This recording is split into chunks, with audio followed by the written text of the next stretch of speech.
Qatar ദേശീയ കായിക ദിനാഘോഷത്തോടനുബന്ധിച്ച് expat sportive സംഘടിപ്പിക്കുന്ന സ്പോർട്സ് മീറ്റ് ഫെബ്രുവരി 6-ന് ആസ്പെർ സോണിലെ വാമപ്പ് ഫീൽഡിലാണ് മത്സരങ്ങൾ അരങ്ങേറുക. 100 കണക്കിന് കായിക താരങ്ങൾ മാറ്റുരയ്ക്കും. ഖത്തറിലെ വിവിധ മലയാളി കൂട്ടായ്മകൾക്ക് പുറമെ ഇതര സംസ്ഥാനങ്ങളിലെ സംഘടനകളും ഇത്തവണത്തെ കമ്മ്യൂണിറ്റി സ്പോർട്സ് മീറ്റിൽ പങ്കെടുക്കുന്നുണ്ട്. ഇന്ത്യയുടെയും ഖത്തറിന്റെയും സാംസ്കാരിക വൈവിധ്യം വിളിച്ചോതുന്ന മാർച്ച് പാസ്റ്റും നടക്കും. അന്താരാഷ്ട്ര മാസ്റ്റേഴ്സ് ടൂർണമെന്റുകൾ മത്സരിച്ച താരങ്ങൾ മീറ്റിന്റെ ഭാഗമാകും. ഓട്ടം, long jump, high jump, badminton, വടംവലി തുടങ്ങി വിവിധ കാറ്റഗറികളിലാണ് മത്സരങ്ങൾ. ഖത്തറിലെ പ്രവാസികളെ സംബന്ധിച്ചിടത്തോളം വളരെ ആകാംക്ഷയോടെ കാത്തിരിക്കുന്ന ഒരു സ്പോർട്സ് ഇവൻ്റാണ് എക്സ്പാറ്റ് സ്പോർട്ടീവിൻ്റെ നേതൃത്വത്തിൽ നടക്കുന്ന കമ്മ്യൂണിറ്റി സ്പോർട്സ് മീറ്റ് 2026.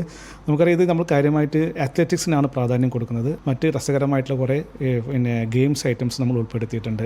നമ്മുടെ ഈ സ്പോർട്സ് ഇവൻറ്റിൻ്റെ ഏറ്റവും പ്രധാനപ്പെട്ട ഹൈലൈറ്റഡ് ആയിട്ടുള്ള ഒരു പ്രോഗ്രാമാണ്, ഒരു ഇനമാണ് മാർച്ച് പാസ്റ്റ് എന്നുള്ളത്. നമുക്കറിയാം, എല്ലാ ടീമുകളും അവരുടെ ഫാൻസും കുടുംബസമേതം അണിനിരക്കുന്ന മാർച്ച് പാസ്റ്റാണ് സാധാരണ നടക്കാറുള്ളത്. കമ്മ്യൂണിറ്റി സ്പോർട്സ് മീറ്റിന്റെ poster Al Ajjaj limited company senior മാനേജർമാരായ Najeeb Chalappatta, Vijayakumar Ramaswamy, auto fast track managing director Shiyas Kottaram, radio Malayalam CEO Anwar Hussain, expat sportive president AR Abdul Gafoor എന്നിവർ ചേർന്ന് പ്രകാശനം ചെയ്തു.